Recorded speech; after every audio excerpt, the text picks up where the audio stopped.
स्वागत है दिलीप सर की साइंस इंग्लिश क्लास में आपका। मेरे प्यारे विद्यार्थी मित्रों, आज मैं आपको बताने वाला हूं standard 10th subject English model paper GSEB Gujarat board के जो गुजराती और हिंदी मीडियम के विद्यार्थी हैं उनका बोर्ड का एक model paper, total new model paper जो अभी तक आपने नहीं करा है, किसी भी असाइनमेंट में से आपको नहीं मिला है, वो मॉडल पेपर मैं कराने जा रहा हूं।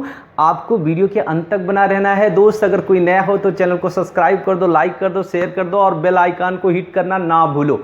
यस माय डियर बच्चा लोग, आज मैं स्टार्ट कर रहा हूं पेपर फर्स्ट, सेक्शन सी से सेक्शन डी तक। जो ग्रामेटिकल पोर्शन है I will focus on that, मैं उस पर फोकस करूंगा। आपको अच्छे से सीखना है। और अगर ये जो 15 तारीख को गुजरात बोर्ड की 10वीं की परीक्षा होगी या नहीं होगी, लेट इट बी डिसाइडेड, इसको क्लियर हो जाने दीजिए। फिर अगर होती है तो हम बैक टू बैक 5 पेपर में इंग्लिश के सॉल्व कराने वाला हूं। तो वीडियो में बने रहें, दोस्तों को में शेयर करते रहें। और एक और ख़ास बात बता दूं कि जो अभी की जो खबर आ रही, लेटेस्ट 1 और 2 डेज में जो खबर आ रही है गुजरात बोर्ड को लेकर, 10वीं की परीक्षा को लेकर, उसमें ऐसे आंकड़े लगाए जा रहे हैं क्योंकि जो वाली मंडल है वो नहीं चाहता है कि कोरोना पैंडेमिक सिचुएशन में बच्चे बोर्ड की एग्ज़ाम देने जाएं, और बोर्ड चाहता है कि वो पेपर ले। अब इस कंफ्यूजन में कुछ ऐसे आंकड़े चल करके आ रहे हैं कि हो सकता है कि बोर्ड का पेपर 10वीं का टल भी जाए या हो सकता है ना भी टले। लेकिन इन बिटवीन एक खास बात चल रही है कि बाय द वे अगर पेपर लिया जाना है तो MCQ बेस्ड कर दिया जाए। सारा पेपर 100 मार्क 80 मार्क का जो भी पेपर है वो MCQ कर दिया जाए, और या तो स्कूल, जिस स्कूल में बच्चा पढ़ता है, होम एग्जाम ले ली जाए। इस तरह की कवायतें चल रही हैं। अभी भी कुछ भी डिक्लेयर नहीं हुआ है, ऐसा न्यूज क्लिपिंग्स में ऐसी खबरें आ रही हैं। तो आपको किसी अफवाह से परेशान नहीं होना है। जैसे ही न्यूज़ आएगी 15 को डिसाइड हो जाएगा। जो भी न्यूज़ होगी I will give you the true news, सच्ची खबर मैं आपको बताऊंगा। तो स्टार्ट करते हैं विदाउट वेस्टिंग टाइम। देखो, match the language function with the sentence. यहां पर हमें वाक्य से लैंग्वेज फंक्शन को क्या करना है, मैच करना है। आपको मैचिंग फंक्शन मैंने सिखाया ही, आपको बहुत अच्छे तरह से आ रहा है। थोड़ा देखते हैं इस पेपर को। What would you like to have, expressing feeling. यहां पर क्या होता है, 2 कॉलम रहते हैं, कॉलम ए और कॉलम बी। कॉलम ए में सेंटेंस लिखा होता है और कॉलम बी में उससे रिलेटेड फंक्शन होता है। आपको सही फंक्शन को जोड़े मिलाना होता है, सही जोड़े मिलाना होता है। अब देखो, पहला जो सेंटेंस है, what would you like to have, आप क्या लेना पसंद करेंगे, एक्सप्रेसिंग फीलिंग। एक्सप्रेसिंग फीलिंग यानी फीलिंग को एक्सप्रेस करना, ऐसा तो कुछ नहीं है। डिस्क्राइबिंग प्लेस, स्थान का वर्णन करना, कोई जगह का जिक्र है, नहीं है। डिस्क्राइबिंग चॉइस, पसंदगी, yes, what would you like to have, आप क्या लेना पसंद करेंगे। तो यहां पर क्या हो रहा है बच्चे, डिस्क्राइबिंग चॉइस और आस्किंग क्वेश्चन। सवाल तो है लेकिन यहां पर ये क्या है, चॉइस की बात ज्यादा है। यानी 33 नंबर का कौन सा ऑप्शन सही है, सी। अब 34 में कौन सा होगा वो देखते हैं। Oh what a wonderful scene, अरे वाह कितना अद्भुत दृश्य है। व्हाट अ वंडरफुल सीन, कितना अद्भुत दृश्य है। यानी किसी दृश्य को आपने देखा और आपके मन से ये फीलिंग निकल आई, ये बात पता चल गई। तो यहां पर क्या है बच्चे, सीधा है expressing feeling. Expressing feeling, oh what a wonderful scene, यानी 34 का ऑप्शन कौन सा सही है, ए। और 35 सेंटेंस देखिए, वेयर आर यू गोइंग, कहां जा रहे हो तुम। अब यहां पर देखो, एक्सप्रेसिंग फीलिंग हो चुका है, डिस्क्राइबिंग चॉइस हो गया, डिस्क्राइबिंग प्लेस और asking question. Where are you going, तुम कहां जा रहे हो। जहां जा रहे हो वो प्लेस है लेकिन प्लेस का जिक्र नहीं है, इसलिए डिस्क्राइबिंग प्लेस नहीं होगा। सही ऑप्शन क्या होगा, 35 का डी, आस्किंग क्वेश्चन। यानी यहां पर क्या पूछा जा रहा है, सवाल पूछा जा रहा है। तो इस तरह से मैचिंग फंक्शन हो गया। Choose the right response given in the function bracket. Bracket में दिए फंक्शन की मदद से आपको सही रिस्पॉन्स को क्या करना है, चुनना है।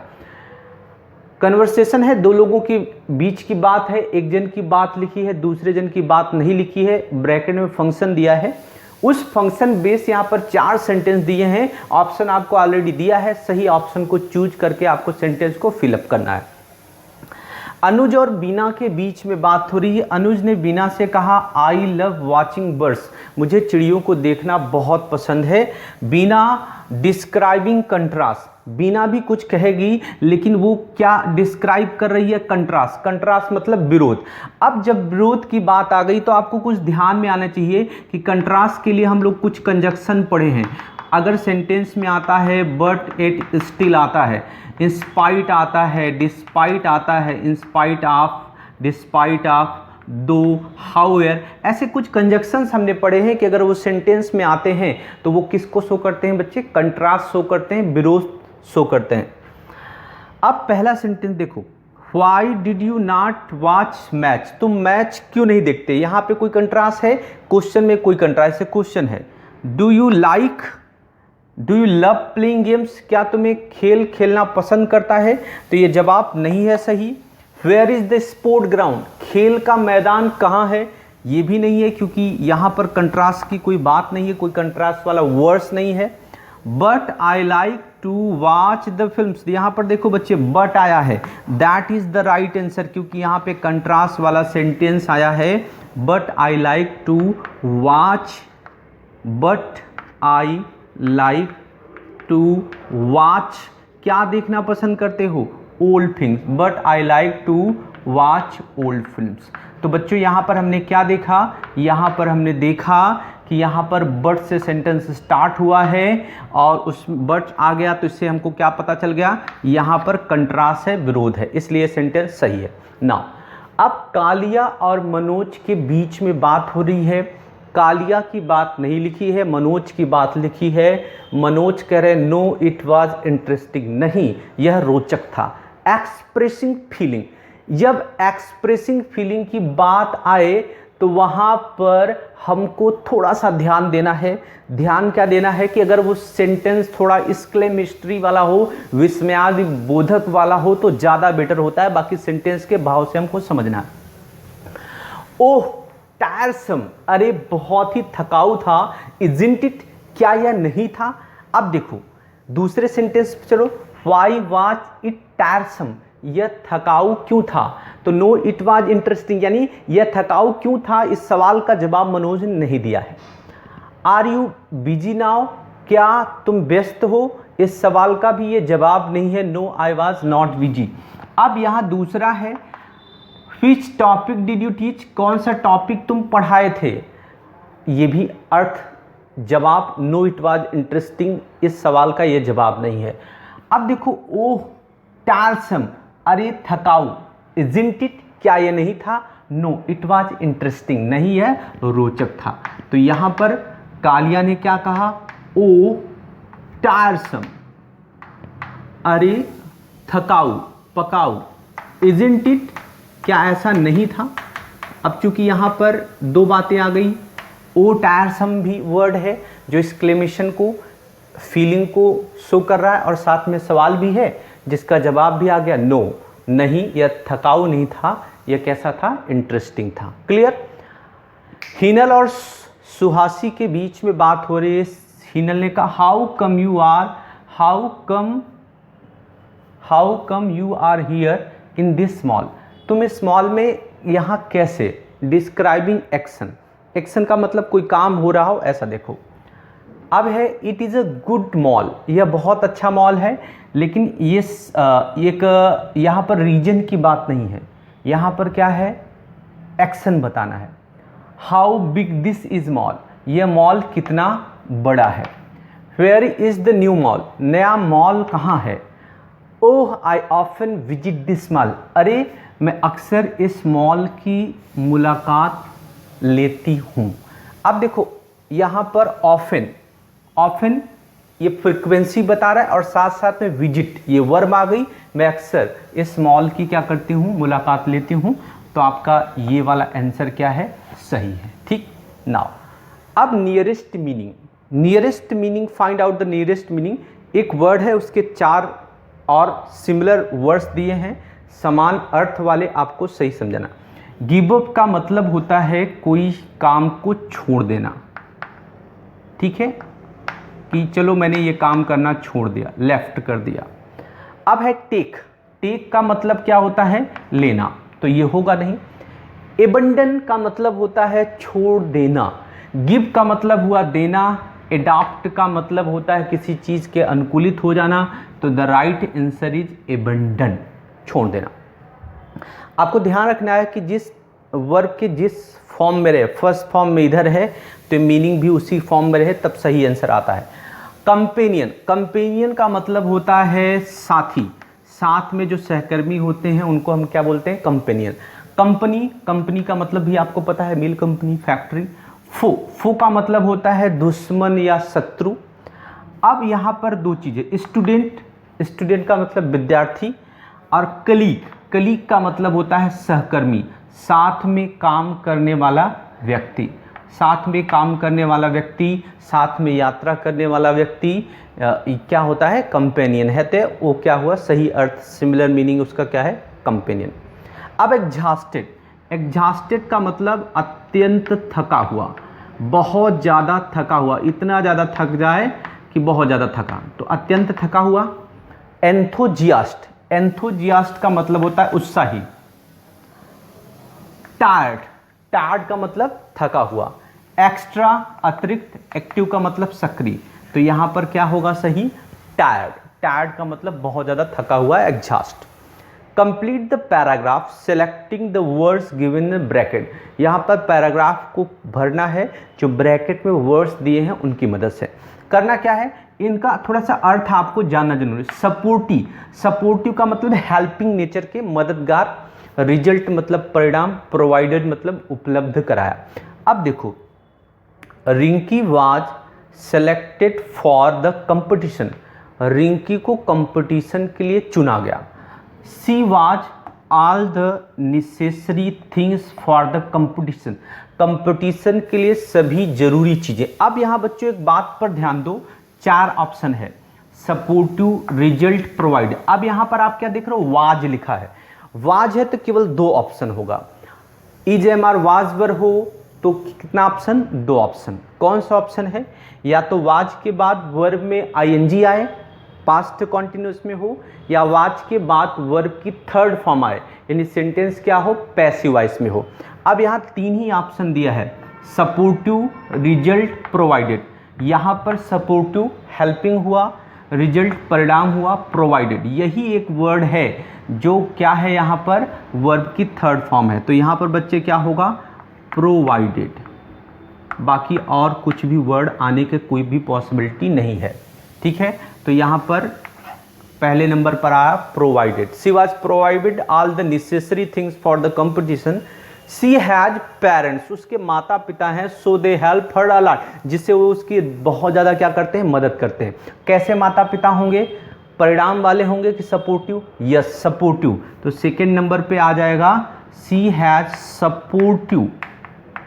सी has supportive parents, so they help her a lot. Her friends also encourage her to build up her confidence as a result. तीसरा है तो आखिरी में, थर्ड है फाइनल है तो वही आना है।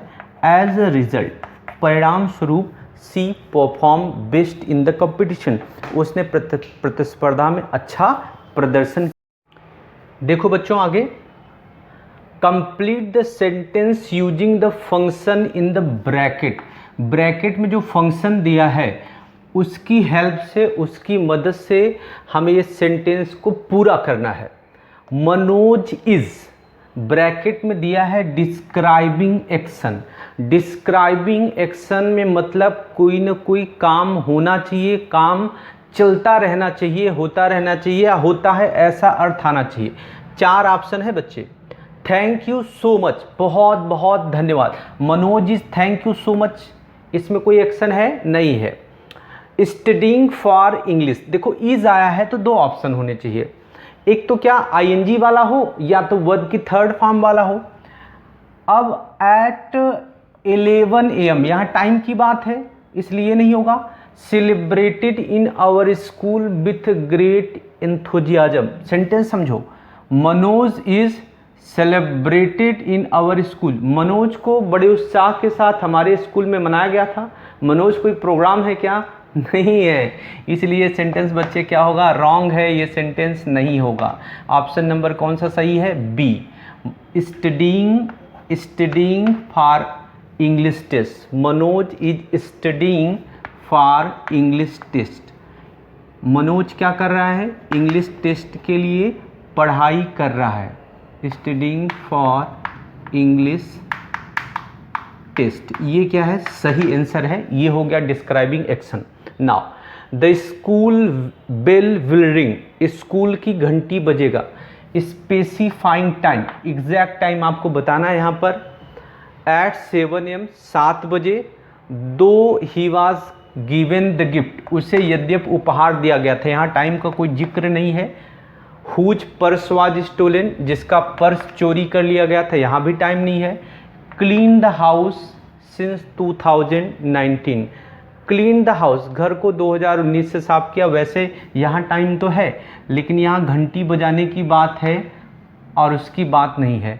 तो कौन सा वाला सही है बच्चे? ए वाला सही है। At 7 AM, at 7 AM the school bell will ring at 7 AM, 7 बजे बजेगी। नाउ 41 में देखो, dash in this school duration of time. देखो जब भी बच्चे टाइम की जिक्र होगी, 3-4 तरह का टाइम लिखा होगा। Specifying time, duration of time, point of time, period of time. जब भी स्पेसिफाइंग टाइम होगा तो आपको पर्टिकुलर किसी टाइम की बात, जैसे आपने यहाँ पर एट 7 AM देखा, इस तरह से। अब जब भी पॉइंट ऑफ टाइम कहेगा तो सिंस आना कंपलसरी है। पीरियड ऑफ टाइम कहेगा तो फॉर आना कंपलसरी है। और अगर ड्यूरेशन ऑफ टाइम कहता है तो वहाँ पर हाउ लॉन्ग वर्ड आना जरूरी है। कई बार ड्यूरेशन ऑफ टाइम में फॉर वाला भी सेंटेंस सुटेबल होता है। आप सेंटेंस को देखेंगे, उससे आपको आइडिया लगेगा। इन दिस स्कूल, इस स्कूल में। Since 9 o'clock in the morning, यानी देखो यहाँ क्वेश्चन मार्क भी है, तो सवाल ऐसा होना चाहिए कि यहाँ पर क्वेश्चन मार्क आए। अब देखो जैसे यहाँ सिंस आया है, सिंस आया है तो ये तो होगा नहीं, ये कंफर्म हो गया। क्यों? क्योंकि सिंस नहीं आना चाहिए ड्यूरेशन ऑफ टाइम में। वेल डन, शाबाश, ये भी नहीं होगा। How long have you been celebrating sports day, एक the price of those sports shoes. इन यहाँ पर ड्यूरेशन ऑफ टाइम, यहाँ कीमत पूछ रहे, ये नहीं। हाउ लॉन्ग आया है, यही सेंटेंस क्या है? राइट है। How long duration of time के लिए कौन सा वर्ड आना चाहिए? How long.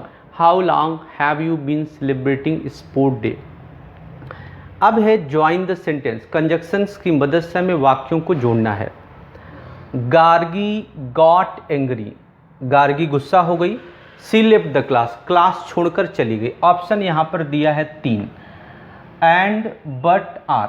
आपको पता है एंड एक क्रिया के बाद तुरंत दूसरी क्रिया हो तो वहाँ पर दोनों वाक्यों को जोड़ने के लिए, दोनों क्रियाओं को जोड़ने के लिए एंड।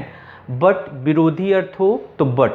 और, अथवा या ऑप्शन विकल्प या अन्यथा के अर्थ में और। गार्गी गुस्सा हुई और क्लास छोड़कर चली गई, यानी जैसे ही गुस्सा हुई, यानी गुस्सा हुई, क्रोधित हुई और उसके तुरंत बाद चली गई। तो यहाँ पर बच्चे क्या आएगा? एंड आएगा। यानी एंड से इस सेंटेंस को हम क्या करेंगे? जोड़ देंगे। कैसे लिखेंगे? सिंपल सा एज इट इज लिखना है, कुछ करना नहीं है। Gargi got angry and she left the class.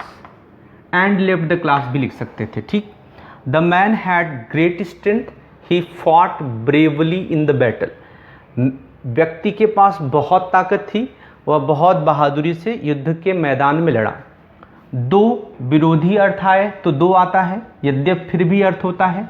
सो परिणाम हो तो इसलिए वाला अर्थ आता है। बिफोर मतलब पहले। अब देखो, the man had great strength, आदमी बहुत ताकतवर था। So he fought bravely in the battle, इसलिए वह बहादुरी से खेल के मैदान में क्या किया? लड़ा। तो बच्चे यहाँ पर बीच में हमें सिर्फ क्या लिख देना है? SO, सो से हम इस सेंटेंस को क्या करेंगे? जोड़ देंगे। Clear? So he fought in the battle. अब देखो, I watch very busy, I spare time for my friends. मैं बहुत व्यस्त था, मैंने मेरे दोस्तों के लिए समय निकाला था। बट विरोधी अर्थ के लिए एंड, एक काम के बाद तुरंत आर विकल्प। अब यहाँ पर क्या है, मैं बहुत बिजी था लेकिन मैंने मेरे दोस्तों के लिए क्या निकाला था, टाइम। तो यहाँ पर बीच में कंजक्शन क्या कर दोगे, बट लगा दोगे। I was very busy but I spare time for my friends. Clear, okay. अब इनडायरेक्ट नरेशन करना है, दो लोगों के बीच में बात है, वत्सल और नीरव के बीच में। Vatsal said to Nirav, where are you going. Vatsal ने नीरव से कहा कि तुम कहाँ जा रहे हो। तो बच्चे देखो, वत्सल के सामने जो सेंटेंस है उसमें कौन सा मार्क आया है, क्वेश्चन मार्क। क्वेश्चन मार्क हो तो सेंटेंस क्या हो जाता है, इंट्रोगेटिव। और जब सेंटेंस इंट्रोगेटिव हो जाए तो हमने पढ़ा है कि हम रिपोर्टिंग वर्ब सेड टू को बदल देते हैं किस में, आस्क्ड में। ये हमारा फंडा है। क्वेश्चन मार्क आएगा जब भी तो सेड टू को किस में बदलेंगे, आस्क्ड में। अब Nirav said to Vatsal, I am going to where, full stop. Assertive sentence है, एसेटिव सेंटेंस में हम रिपोर्टिंग वर्ब सेड टू को किस में बदलते हैं बच्चे, टोल्ड में।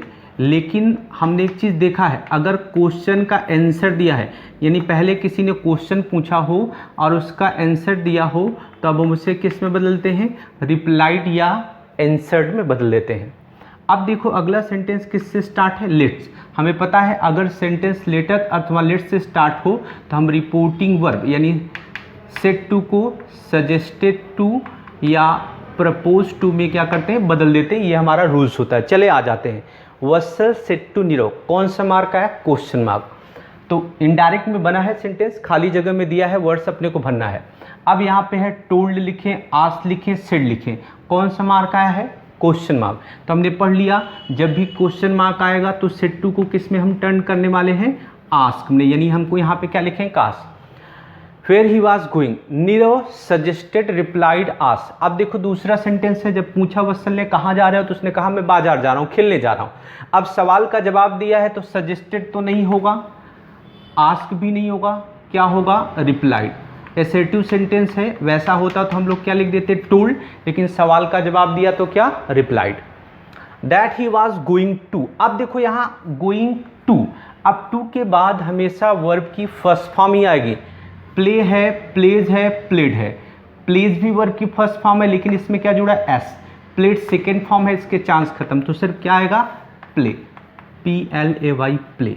ही वॉज गोइंग टू प्ले। अब दूसरा, यहाँ पर पहले से भी बच्चे लिखा ही था, इसमें कोई चेंज नहीं होने वाला है क्योंकि इसके पहले क्या आया है, TO2। जब भी किसी वर्ब से पहले टू आता है तो क्या बन जाता है, इन्फिनिटिव, और उसका टेंस बदलते नहीं है। अब वत्सल आज सजेस्टेड टू, अब वत्सल लेटेस्ट अथवा लेट्स से स्टार्ट होगा सेंटेंस तो सजेस्टेड टू अथवा प्रपोज टू में सेंटेंस सेड टू को बदलते हैं, कंजक्शन दैट दे शुड का यूज करते हैं। तो यहाँ पे आज तो आएगा नहीं, टोल्ड भी नहीं आएगा, क्या आएगा, suggested. Vatsal suggested Nirav that they should go to the library. Clear. अब फिल इन द ब्लैंक्स, यहाँ पर आर्टिकल खाली जगह में वर्ड्स दिए रहेंगे, सही वर्ड चूज करके लिखना है। The end a Himalayas is one of the large. देखो ए और आर्टिकल का यूज समझो, ए और एन। ए और एन आर्टिकल कब आएगा, जब कोई वस्तु व्यक्ति गिनती में संख्या में कितना होगा, एक होगा। और अगर उच्चारण हिंदी में जो हम बोलते हैं, अगर उच्चारण स्वर में होगा, गिनती में संख्या में वस्तु व्यक्ति क्या होगा, एक होगा तो एन आएगा। और उच्चारण कॉन्सोनेंट व्यंजन में होगा और गिनती में संख्या में एक होगा तो हमेशा आर्टिकल क्या आएगा, ए आएगा। किसी पेड़, नदी, पहाड़, जंगल, किसी विशेष जाति, जानवर, ऐसा किसी का नाम हो, विशेष व्यक्ति के लिए आर्टिकल आता है द। अब देखो यहाँ पर देखो हिमालयाज, हिमालयाज बहुत बहुवचन हो गया, एक हिमालय की बात नहीं है, तो ए और एन के चांसेस खत्म। और दूसरी बात, हिमालय किसी पर्वत माला का नाम है, किसी विशिष्ट पहाड़, नदी, ग्रंथ, धर्म के नाम के पहले आर्टिकल द आता है। The Himalayas is one of the large mountain, it is situating, situated, situates. अब इट के बाद इज आया है तो दो ऑप्शन है, या तो आईएनजी वाला आए या तो वर्ब की थर्ड फॉर्म वाला आए। सिचुएट्स इसके चांस खत्म। अब हम आईएनजी वाला लिखें, सिचुएटिंग लिखें कि सिचुएटेड लिखें? अच्छा, it is situating in the north of India, it is situated in the north of India. अर्थ समझो, यह भारत के उत्तर में स्थित हो रहा है या यह भारत के उत्तर में स्थित है। क्या अभी हिमालय पहाड़ बन रहा है? नहीं, पहले से ही बना हुआ है, स्थित है। तो यहाँ पर सिचुएट आईएनजी प्रेजेंट कॉन्टिन्यूअस नहीं होगा, यहाँ पर आएगा सिचुएटेड। यानी ये कहाँ पर, यानी पैसिव वॉइस में सेंटेंस समझो है, it is situated in north of India, उत्तर भारत में है। हाउ वंडरफुल, अब देखो एक्सक्लेमेटरी सेंटेंस है, हाउ वंडरफुल, हाउ ब्यूटीफुल। अब स्ट्रक्चर आप समझ लो, व्हाट अथवा हाउ से जो सेंटेंस शुरू होगा, कौन सा? Exclamatory sentence. तो व्हाट अथवा हाउ के तुरंत बाद अगर व्हाट से है तो व्हाट अ ब्यूटीफुल मैन या वुमेन या सीन इट इज, ऐसा। अब व्हाट के बाद आर्टिकल ए एन आता है, फिर एडजेक्टिव आता है, सब्जेक्ट वर्ब आती है। हाउ वाले सेंटेंस में सबसे पहले हाउ, तुरंत एडजेक्टिव, उसके बाद सब्जेक्ट और वर्ब, उसके बाद सब्जेक्ट और वर्ब। हाउ आया, उसके बाद एडजेक्टिव आ गया वंडरफुल। आप सब्जेक्ट और वर्ब, दो ऑप्शन है, इट इज, इज इट, दोनों में एक्सक्लेमेशन मार्क लगा है। तो दो में से कोई एक हमको रखना है। इज इट क्वेश्चन वाला है तो इसको हमको लेना नहीं है, क्योंकि अगर ये क्वेश्चन वाला होता तो यहाँ पर वंडरफुल वर्ड नहीं आ रहता। हाउ इज इट, ठीक है, तो ये या ये में से आएगा। तो ये भी नहीं आएगा क्योंकि इसमें इज को पहले लिखा है, वर्ब पहले है, सब्जेक्ट बाद में है। तो ये वाला सेंटेंस करेक्ट है, इट इज, और लास्ट में क्या लगा देना है अपने को? Exclamation mark. How wonderful it is. Okay, do as directed, passive voice में सेंटेंस बनाना है, आप समझ लो। The police man asked some question to the stranger, police man ने कुछ सवाल पूछे अजनबी से। अब यह है begin like this, some questions were asked to the stranger by policeman. Clear है, सेंटेंस को पैसिव वॉइस में बनना है, एक सेंटेंस बना हुआ है। The stranger did not reply any question, stranger ने कोई भी सवाल का जवाब नहीं दिया। किसने नहीं दिया? स्ट्रेंजर। तो यहाँ बच्चे स्ट्रेंजर क्या है? सब्जेक्ट है। डिड नॉट रिप्लाई, कोई जवाब नहीं दिया, कोई जवाब नहीं दिया, ये क्या है? वर्ब है।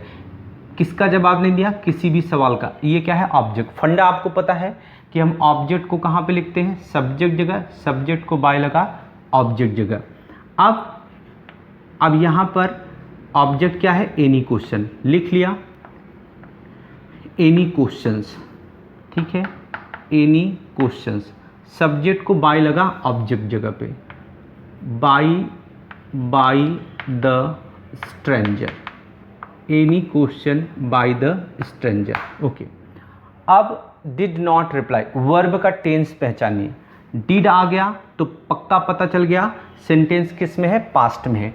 और जब पास्ट में हो तो पैसिव वॉइस बनाते समय हम वाज या वर्ब में से कोई एक हेल्पिंग वर्ब लेते हैं। अब यहाँ पर एनी क्वेश्चंस, बहुत सारे सवाल हैं, तो वाज या वर्ब में से क्या आएगा? वर्ब। निगेटिव है तो नॉट साथ में आएगा, और वर्ब की third form replied. Any questions were not replied by the stranger, अजनबी के द्वारा कोई भी सवाल का जवाब नहीं दिया गया। अब एक तरीका और है, जब भी एनी रहे और सेंटेंस निगेटिव रहे, एनी को आप शुरू में लाते हो तो एनी की जगह पर आप लिख सकते हो नो। लेकिन जब नो लिख दोगे तो इधर का नॉट आपको क्या करना पड़ेगा? रिमूव करना पड़ेगा, हटाना पड़ेगा, क्योंकि नो से निगेटिव अर्थ आ गया। No questions were replied by the stranger, ऐसा भी लिख सकते हो। Any question were not replied by the answer stranger, वो भी लिख सकते हो। The police man held him his by collar, police man ने उसे उसकी कॉलर से पकड़ा। किसने पकड़ा? पुलिस मैन ने। तो बच्चे क्या है? पुलिस मैन सब्जेक्ट है, हेल्ड क्या है? वर्ब है, हिम क्या है? ऑब्जेक्ट है, बाय हिज कॉलर अन्य चीज़ है। हिम को, सब्जेक्ट को ऑब्जेक्ट जगह पे, हिम के लिए आपने क्या लिया? ही। और by the police man, by the police man. आप क्या पहचानना है आपको? वर्ब का टेंस देख लो। पुलिस मैन एक वचन है, मैन नहीं लिखा है, यहाँ यस यस नहीं जुड़ा है, विल सेल नहीं जो है, तो यह तो फ्यूचर और प्रेजेंट दोनों में से कोई भी नहीं। अगर ये प्रेजेंट इंडेफिनिट में होता तो पुलिसमैन एक वचन का करता है, इधर पे यस यस जुड़ा रहता है। अब फ्यूचर में होता तो विल सेल आया रहता, तो प्रेजेंट फ्यूचर नहीं, तो ऑब्वियसली क्या है, पास्ट है। पास्ट है तो वाज या वर में से कोई एक चीज़ लेना होगा। ही के साथ क्या आएगा, was. He was held, he was held by his collar, छूट रहा है कॉलर वाला, ये लिख लेंगे। He was held by his collar by the policeman, policeman के द्वारा उसे उसकी कॉलर से क्या किया गया, पकड़ा गया था। ओके, नाउ ये सेंटेंस कंप्लीट। अब दूसरा है, इट इज़ रेनिंग हैवली, बहुत ज़ोर से बारिश हो रही है। The rivers are too flowing dangerously, नदियाँ भी बहुत खतरनाक बह रही हैं। The boat men are taking their boats to bank, नाविक अपनी नाव नदी के किनारे ले जा रहे हैं। Begin like this, it was, यानी पास्ट में हमको टर्न करना है, कोई दिक्कत नहीं, जहाँ जहाँ वर्ब है वहीं पे चेंज करना है। इच की जगह आपको यहाँ क्या कर देना, was. It was raining heavily, rivers are, verb यहाँ पे है तो यहाँ आर की जगह प्लूरल करोगे तो क्या होगा, were. Flowing, the boat men are की जगह फिर यहाँ पे क्या कर दोगे आप, वर। बन गया सेंटेंस पूरा। आपको एज काट के नहीं बनाना है, फिर से आपको लिख देना है पूरा पूरा सेंटेंस, प्लेस कम है इसलिए ऐसा लिखा। एक और चीज़ यहाँ पे बच्चों, framing question, get the underline word as their answer, ठीक है। चार आप ये तीनों सेंटेंस के लिए चार चार ऑप्शन दिए रहेंगे, जगह की कमी की वजह से मैंने नहीं लिखा, आपको बताता हूँ, आप अच्छे से समझ आएँ, आप कर लेंगे। Rahman can speak English any language fluently, अब फ्लुएंटली वर्ड के नीचे अंडरलाइन है। रहमान किसी भी भाषा को बड़ी ही फर्राटे से बोल सकता है। अब यहाँ पर फ्लुएंटली कैसे बोल सकता है, फ्लुएंटली चार ऑप्शन आपको ऑलरेडी दिए रहेंगे, उस ऑप्शन में से आपको चूज करना है कैसे बोल सकता है। यानी हाउ से यहाँ सेंटेंस बन रहा है तो लिख दिया सबसे पहले हमने WH वर्ड, WH क्वेश्चन ही रहेगा हमेशा, हाउ लिखा। अब हाउ के बाद हमें लिखना होता है हेल्पिंग वर्ब, यहाँ पर हेल्पिंग वर्ब कौन सी है, कैन, लिख दिया। हाउ कैन रहमान, सब्जेक्ट, इसके तुरंत बाद हमें क्या लिखना, subject. How can Rahman speak, verb, any language. How can Rahman speak any language, Rahman कोई भाषा कैसे बोल सकता है, फ्लुएंटली। यानी सवाल ऐसा बनाओ कि अंडरलाइन वर्ड के लिए हमें जवाब मिल जाए। The cook added a little red chilli powder in the sauce, cook ने थोड़ा सा रेड चिली पाउडर सॉस में मिलाया। कितना मिलाया, थोड़ा सा। ये सेंटेंस किससे बनेगा, हाउ मच से। मात्रा बताने के लिए हमेशा किसका यूज होता है, हाउ मच। अब यहाँ एडेड, ईडी है, पास्ट में है, तो पास्ट में इंट्रोगेटिव सेंटेंस बनाने के लिए हमें क्या लिखना होता है, डिड। हाउ मच, क्या, पहले तो ऑब्जेक्ट भी हाउ मच के बाद आएगा।